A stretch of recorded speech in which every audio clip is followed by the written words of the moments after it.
사랑하는 전교회 성도들 한 주간 평안하셨습니까? 또 사모하는 마음으로 예배 자리에 나오신 여러분들에게 하나님의 귀한 은혜가 임하기를 간절히 소망합니다. 지난 5월 5일 어린이날 EBS에서 잔소리란 무엇인가 라는 주제로 부모와 아이 사이에 수직적인 그 언어 관계를 날카롭게 분석한 내용을 방영했는데요. 이 다큐는 전국의 초, 중, 고등학생 100명을 인터뷰하며 이 아이들의 진짜 속마음을 들여다보는 프로그램이었는데, 이 학생들 중 많은 아이들이 부모의 말이 상처가 되었다라고 이렇게 털어놓았습니다. 부모님께 자주 듣는 그 잔소리가 무엇인가, 이 학생들이 투표를 했는데요. 1위가 너 종일토록 핸드폰만 보고 있냐, 2위가 그거 할 시간에 공부를 해라, 3위가 성적이 그게 뭐냐, 4위가 숙제 다 했냐, 5위가 한가하게 지금 게임할 테야, 6위가 제발 방 좀 치워라, 7위가 슬슬 공부 좀 하지, 8위가 엄마 아빠 말 들어서 손해보는 것 없다 등이었습니다. 여러분들이 자녀들에게 하는 잔소리가 여기에 다 들어가 있지 않습니까? 이 해당 프로그램에서 우리나라 어린이 청소년들은 그 부모와의 관계에서 언어를 통해서 참 많은 상처를 받고 있었고, 아이들은 그 본인들의 상처받은 그 부모의 언어를 이야기하며 눈물을 흘리는 장면도 나왔는데요. 존중 없는 그 잔소리는 아이에게 상처를 남긴다라는 것을 알 수 있습니다. 그렇다면 우리나라 초중고 학생들은 부모에게 어떤 말을 듣고 싶을까? 우리가 잘 아는 단어들입니다. 수고했다, 사랑한다, 고마워, 잘했다 라는 말을 듣고 싶어 했습니다. 여러분, 부모가 조급하면 절대 이러한 말이 나올 수가 없습니다. 기다려주고 있는 모습 그대로 바라봐주면서 여유를 가지고 우리 아이들에게 수고했다, 사랑해, 고마워, 잘했다 라는 말을 많이 해줄 수 있는 부모가 될 수 있기를 간절히 소망합니다. 여러분, 우리가 자녀들에게 잔소리를 많이 하면 우리 자녀들에게 그대로 당할 때가 있다는 것을 알아야 합니다. 어떤 아버지가 그랬답니다. 옆집에 있는 애는 이번에 성적이 올랐다고 막 비교를 하면서, 야 아들아, 링컨은 너만한 나이에 20리를 걸어서 책을 보았다고, 너도 제발 책을 좀 가까이 하고 공부 좀 하라고 구박하자 아들이 아버지에게, 아버지, 링컨은 아버지만한 나이에 대통령을 했다라고 그렇게 이야기를 했다고 합니다. 저희 아버지도 잔소리에는 일가견이 있었던 분이셨습니다. 제가 신학교 다닐 때 학교 밑에서 자취를 했는데 저희 아버지의 레파토리를 저희 친구들이 다 알 정도였습니다. 이 친구들과 함께 라면을 끓여서 먹으려고 하는 순간 아버지에게 전화가 오면 잠시 갈등을 할 수밖에 없습니다. 왜냐하면 이 전화 받으면 최소 20분은 그냥 훅 지나갑니다. 그러면 라면은 없어지는데 어떻게 하나 고민하다가 이 혈육의 정에 끌려 전화를 받으면 역시 20분이 훌쩍 지나갑니다. 그래서 통화 후에 다시 라면을 끓였던 적이 한두 번이 아닙니다. 대략 일찍 일어나라, 성경 꾸준히 읽어라, 건강관리 잘해라, 라면 같은 인스턴트 식품 먹지 말고 과일을 먹어라, 특히 사과는 꼭 하루에 하나씩 먹어라, 돼지고기 먹지 말고 소고기 먹어라. 그러면 제가 속으로 이야기합니다. 제발 돈을 주시면서 말씀을 하셔야죠. 그 중에 제 친구들도 알고 있는 저희 아버지의 명언은 인사나 승부는 5분이다 라는 말입니다. 그만큼 일찍 일어나서 기도하고 준비하고 좀 절박한 마음으로 살아라 늘 말씀하셨는데 벌써 그 아버지의 목소리가 그립기도 합니다. 왜 이런 이야기를 하느냐, 어쩌면 신앙생활을 하는 우리에게 이 십계명은 마치 잔소리처럼 들립니다. 십계명을 이야기하면 에이, 그 정도는 나 다 알고 있지. 또 요즘 신약시대, 은혜의 시대인데 이 십계명 지킬 필요가 있느냐라고 이야기하는 사람도 있습니다. 뭔가 십계명을 족쇄처럼 생각하고 마치 사문화된 법전에나 나오는 법 정도로 생각하기에 이러한 이야기들이 나오는 게 아닐까 싶습니다. 그러나 과연 그럴까요? 오늘 말씀을 통하여서 하나님께서 이스라엘 백성들에게 십계명을 주신 배경과 지금을 살아가는 우리에게 이 십계명은 어떤 의미가 있는지 묵상함의 은혜를 나누고자 합니다. 저희는 온 세대가 출애굽기 말씀을 묵상하고 있는데요, 모세를 부르신 하나님, 그리고 그 모세를 바로 왕에게 보내서 결국 이스라엘 백성들이 출애굽을 하게 됩니다. 하나님께서 바로와 애굽 백성들에게 10가지 재앙을 내리는데요, 그 결정적인 재앙이 바로 10번째 재앙, 장자의 죽음입니다. 사람뿐만 아니라 가축에 처음 난 것들까지 다 치시는데요, 그러나 이스라엘 백성들은 구원받습니다. 어떻게 구원받습니까? 어린 양을 잡아서 그 피를 문 임방과 좌우 문설주에 바른 집은 그 어린 양의 피를 보고 재앙이 넘어갔기 때문입니다. 그래서 이 날을 패스오버 유월절이라고 부릅니다. 우리가 묵상했듯이 출애굽기 12장 24절에서 25절, 너희는 이 일을 규례로 삼아 너희와 너희 자손이 영원히 지킬 것이니 너희는 여호와께서 허락하신 대로 너희에게 주시는 땅에 이를 때에 이 예식을 지킬 것이라. 반드시 이 구원의 날, 이 은혜의 날을 기억하고 지키라고 명령하시면서 자녀들에게도 이 날을 분명하게 가르치라고 이야기하셨습니다. 이렇게 유월절을 통해 하나님의 놀라운 은혜를 경험한 이들은 출애굽기 14장에 가면 이제 홍해를 마주하게 되는데요, 때마침 뒤에는 애굽 군대가 쫓아온다라는 말을 듣고 이들은 원망하기 시작합니다.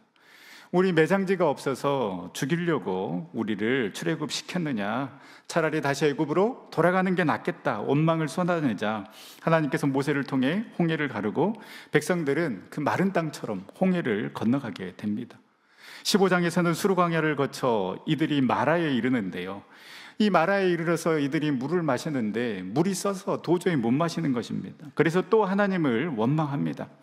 그래서 하나님이 가리킨 나무를 물에 던졌을 때 그 물이 달게 되어서 물을 마실 수 있게 하십니다. 그리고 엘림을 거쳐 신광야에 이르렀을 때는 이제는 이 백성들이 먹는 것 때문에 또 하나님을 원망합니다. 그러자 하나님께서는 만나와 메추라기를 내려주셨고 또 이 신광야에서 이제 르비딤에 이르게 되는데, 출애굽기 17장에 보면 이들은 이 르비딤에서 물이 없자 또 백성을 또 하나님을 원망하기 시작합니다. 이때 모세가 반석을 쳐서 물을 주게 됩니다. 그리고 그 르비딤에서 오늘 본문의 장소인 시내산에 이르게 됩니다. 지금까지의 여정을 간단히 말씀드렸지만 우리가 다 잘 아는 내용들입니다. 이스라엘 백성들은 유월절부터 시작해서 너무나도 큰 기적과 구원을 경험했습니다. 홍해가 갈라졌고 하늘에서 만나가 내렸고 반석에서 물이 터졌습니다. 그러나 그 기적의 한복판에서 늘 어려움이 있을 때마다 이 백성들은 그 하나님의 은혜를 잊어버리고 하나님을 원망하고 불평했습니다. 홍해에서는 우리를 가로막는다고, 마라에서는 쓴물 때문에, 신광야에서는 배고픔 때문에, 르비딤에서는 물이 없어서 우리를 죽이려 하느냐고 소리쳤습니다. 여러분 어떻습니까? 이 정도의 반응이면 하나님도 짜증이 났을 법한데, 그런데 하나님은 전혀 다른 반응을 보입니다. 이 이스라엘 백성들이 늘 이렇게 하나님을 원망하고 불평하는 이 모습이 어쩌면 우리가 매일매일 경험하는 우리 자녀들의 반응이지 않을까 싶습니다. 그 우리 자녀들의 반응을 보면 그 하나님의 마음을 쉽게 이해하실 것입니다. 우리 자녀들에게 얼마나 많이 투자합니까? 그 빠듯한 살림 아껴서 자녀들을 학원 보냅니다. 또 학교에서 먹는 학교 급식이 또 마음에 안 들 수 있으니 저녁 정성스럽게 준비해서 차려 놓았는데 반찬에 불만이 있는 듯 깔짝깔짝 먹고 일어서거나, 그래도 어찌됐든 밥 한 숟가락이라도 뜨니까 괜찮은데 들어올 때 보니까 편의점에서 삼각김밥, 핫바를 사들고 와서 엄마 나 이걸로 저녁 먹을게요, 그렇게 이야기합니다. 그러면 이제 엄마가 짜증을 냅니다. 야, 그러면 미리 이야기해줘야지. 네 생각에서 이렇게 저녁 준비했는데. 이때 제일 불쌍한 사람이 누군지 아십니까? 그 치열한 공방 속에서 조용히 눈치 보며 저녁 먹고 있는 남편입니다. 이게 누구 편 들어줄 수도 없고, 이때는 아무튼 빨리 먹고 일어나는 게 상책입니다. 어떻게 이렇게 잘하느냐? 저희 집 이야기입니다. 가끔 전혀 예상치 못한 상황에서 화를 내거나 자녀들이 짜증을 내면 이게 내 자식 맞나 이해할 수 없을 때가 있습니다. 그런데 여러분, 그렇다고 해서 우리 자녀 포기할 수 있습니까? 포기할 수 없습니다. 그래서 모세를 통하여서 하나님의 마음을 전하는데요. 우리 출애굽기 19장 4절 말씀 우리 다 같이 한번 읽어보도록 하겠습니다. 내가 애굽 사람에게 어떻게 행하였음과 내가 어떻게 독수리 날개로 너희를 업어 내게로 인도하였음을 너희가 보았느니라. 아멘. 왜 장애물이 우리 앞에 있습니까? 왜 이렇게 물이 있습니까? 왜 우리 먹을 것이 없습니까? 원망하고 짜증내는 그 백성들에게 하나님은 야단을 치시는 것이 아니라, 야, 잘 생각해봐. 너희들 애굽에서 어떻게 나올 수 있었어? 너희를 보내려고 하지 않았던 그 강팍한 바로, 그 바로의 마음이 어떻게 움직였는지 너희들 알잖아.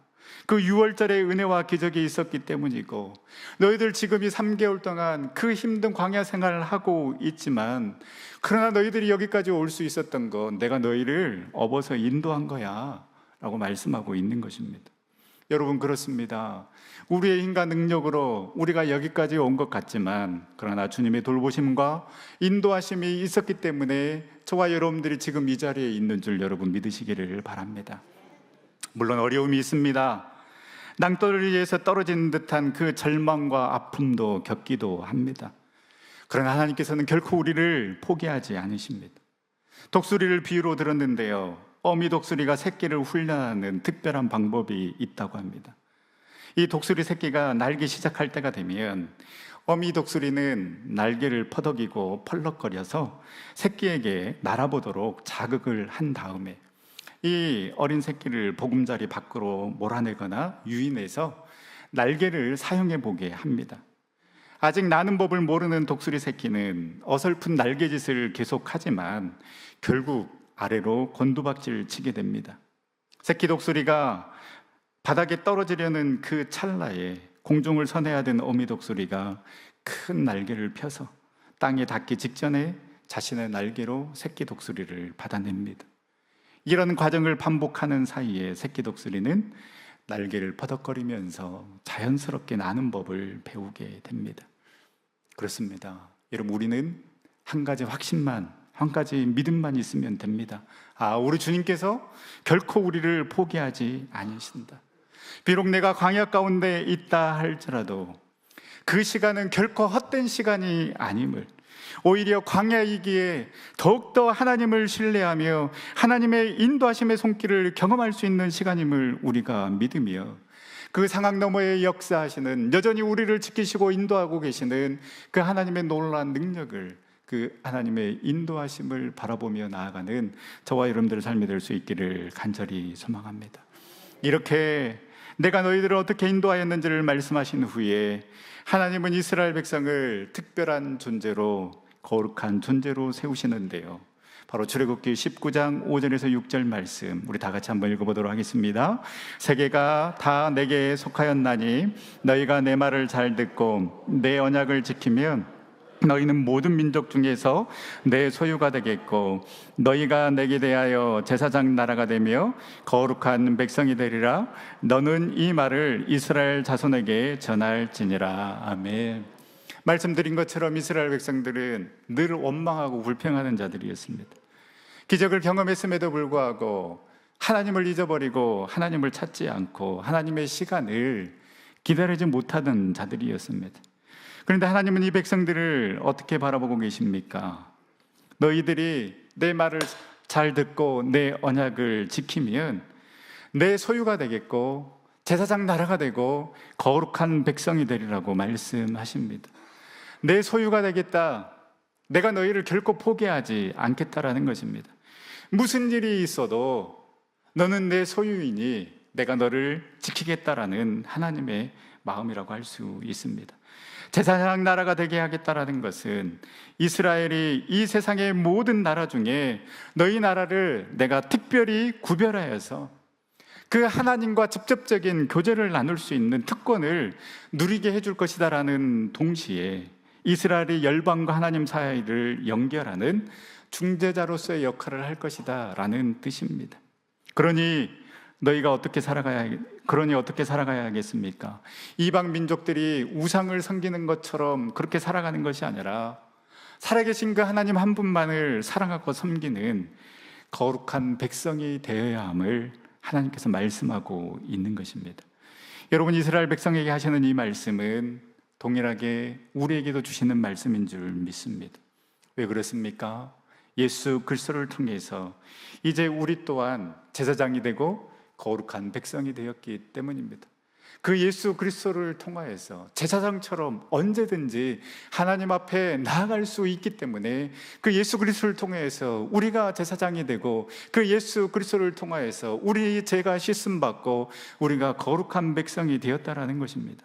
베드로전서 2장 9절 말씀, 그러나 너희는 택하신 족속이요 왕같은 제사장들이요 거룩한 나라요 그의 소유가 된 백성이니 이는 너희를 어두운 데서 불러내어 그의 기이한 빛에 들어가게 하신 이의 아름다운 덕을 선포하게 하려 하심이라. 하나님은 이스라엘 백성들에게 그러한 분명한 정체성을 주셨습니다. 그리고 분명한 사명을 주셨습니다. 그들 스스로는 아니 지금 우리가 광야에 있는데 이 오합지졸도 이러한 오합지졸이 없는데 어떻게 우리가 제사장 나라가 되고 그리고 늘 불평하고 원망하는 자들이 이렇게 많은데 우리가 어떻게 제사장 나라가 되고 거룩한 백성이 되지? 의문을 품는 백성들도 분명히 있었을 것입니다. 그러나 여러분, 우리의 모습은 중요하지 않습니다. 중요한 것은 하나님이 우리를 어떻게 바라보느냐가 중요하다는 것이죠. 하나님이 우리를 누구라고 하시는지, 하나님이 우리에게 어떠한 사명을 주시는지가 더 중요합니다. 사랑하는 전종교 성도 여러분, 우리의 모습을 보고 실망하는 것이 아니라 우리를 부족하고 연약한 우리를 당신의 소유로 삼으시고 제사장 나라요 거룩한 백성으로 바라봐 주시며 우리에게 귀한 사명을 주시는 그 부르심에 응답하는 삶을 살아가는 저와 여러분들이 될 수 있기를 간절히 소망합니다. 여러분, 세상의 소리에 흔들리지 마십시오. 세상의 평가에도 흔들리지 마십시오. 또한 세상 기준으로 우리를 바라보지도 말고 우리의 자녀들 또한 그 세상의 기준으로 평가하는 것이 아니라 하나님의 시선으로 바라보며 하나님의 관점으로 나 자신도 우리의 자녀들도 우리의 성도들도 그렇게 바라보며 나아갈 수 있기를 간절히 소망합니다. 여러분, 이러한 믿음이 있어야 우리 다시 일어설 수 있고 이러한 확실한 정체성이 있어야 하나님의 말씀을 하나님의 말씀으로 받아들이면서 우리에게 맡겨주신 사명을 감당하며 나아갈 수 있는 것입니다. 그렇기 때문에 여러분, 이 19장의 내용은 너무나도 중요합니다. 만약 19장에서 하나님이 이스라엘 백성들과 언약을 맺지 않고 또한 이스라엘 백성들에게 이 정체성을 분명하게 하지 않았다면 20장에 나오는 십계명은 이스라엘 백성들에게 부담으로 다가왔을 것입니다.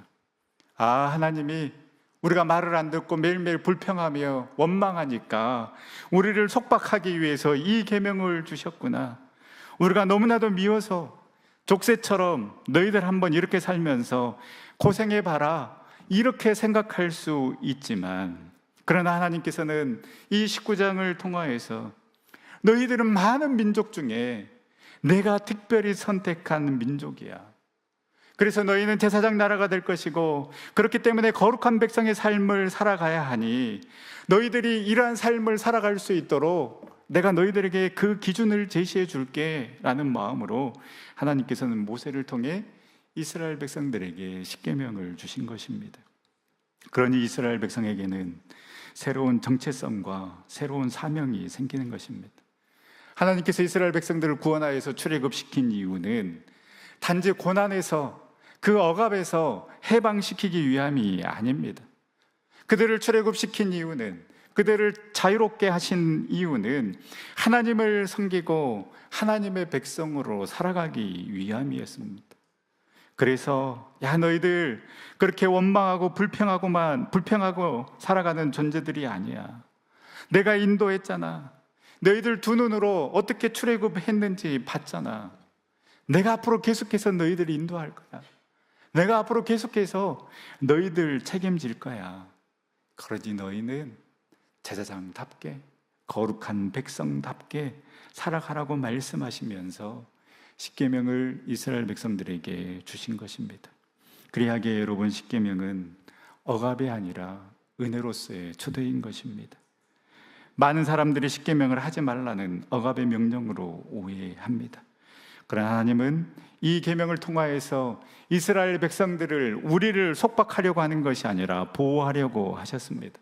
제사장 나라가 돼야 하기 때문에, 거룩한 백성이 돼야 되기 때문에 하나님 품 안에서 살아가게 하시려고 이 명령을 이스라엘 백성들에게, 그리고 우리에게 주신 것입니다. 그래서 십계명은 사랑의 선언이라고 할 수 있습니다. 출애굽기 20장 2절, 나는 너를 애굽 땅 종되었던 집에서 인도하여 낸 너의 하나님 여호와니라. 여러분, 십계명은 갑작스러운 규칙의 나열이 아닙니다. 먼저 하나님은 자신이 어떤 분이신지, 그리고 무엇을 하셨는지 말씀하셨습니다. 하나님은 이스라엘은 종살이에서 해방시킨 구원자이십니다. 그런 하나님께서 말씀하십니다.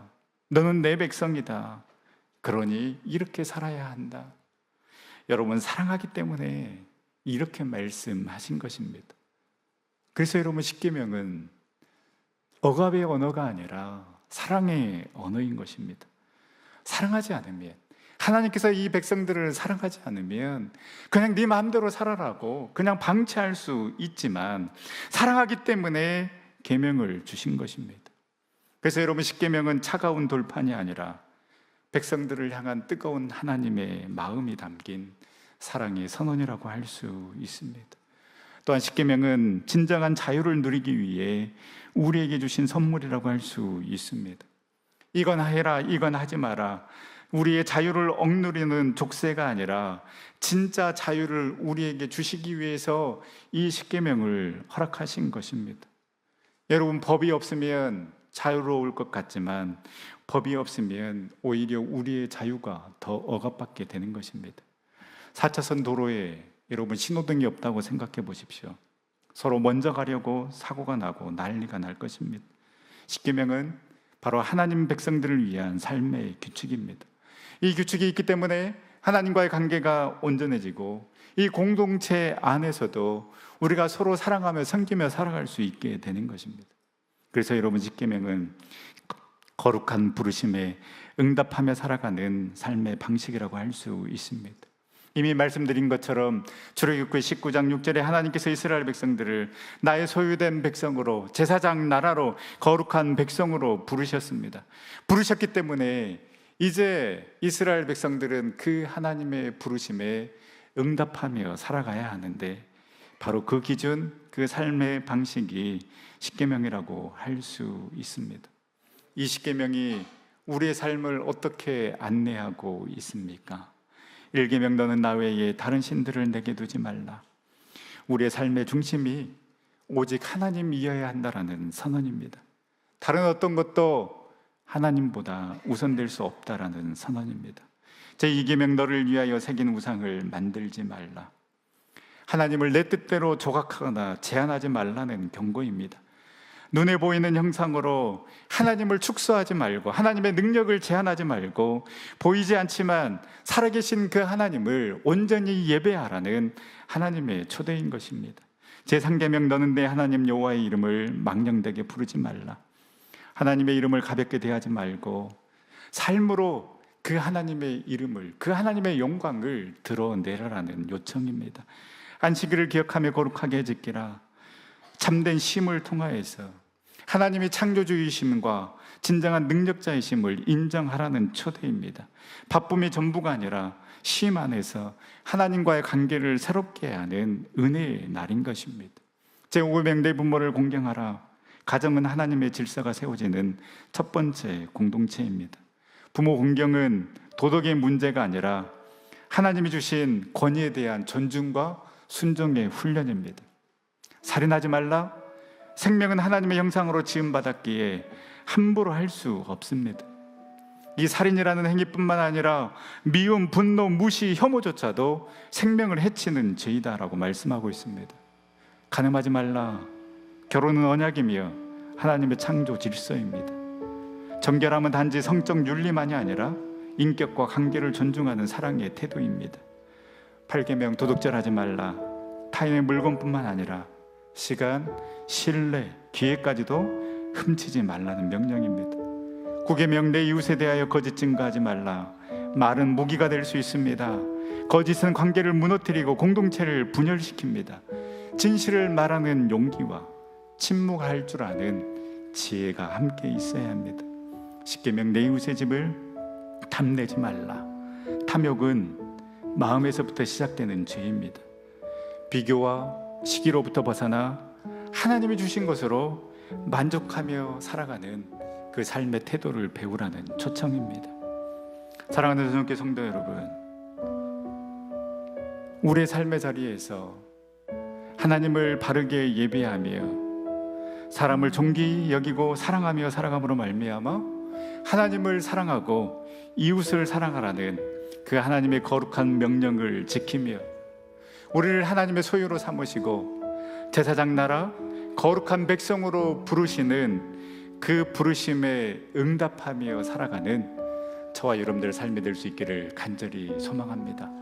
먼저 우리를 자녀 삼아 주시고, 먼저 우리를 구원하여 주시고, 먼저 우리를 하나님의 소유 삼아 주시고, 제사장 나라 거룩한 백성으로 하나님께서 삼아 주셨기 때문에 이 말씀이 족쇄가 아니라 억압이 아니라 참된 은혜로서의 초대이고, 우리를 살리기 위한, 우리에게 참된 자유함을 주기 위한 은혜의 말씀임을, 사랑의 말씀임을 믿고 이 말씀대로 하나님을 사랑하고 이웃을 사랑하며 참된 그리스도인의 삶을 살아가는 우리 전세계 모든 성도님들이 다 될 수 있기를 간절히 소망합니다. 우리 하나님께 찬양하며 기도 자리로 나아갈 때에 너는 내 것이다 라고 말씀하시며 제사장 나라 삼으시고 거룩한 백성으로 초대하시는 그 주님 앞에 나아갑시다. 부족하고 연약한 나를 부르신 주님이시기에 그 부르심에 합당한 삶 살아가겠습니다라고 결단하며 우리 함께 기도 자리로 나아가도록 하겠습니다.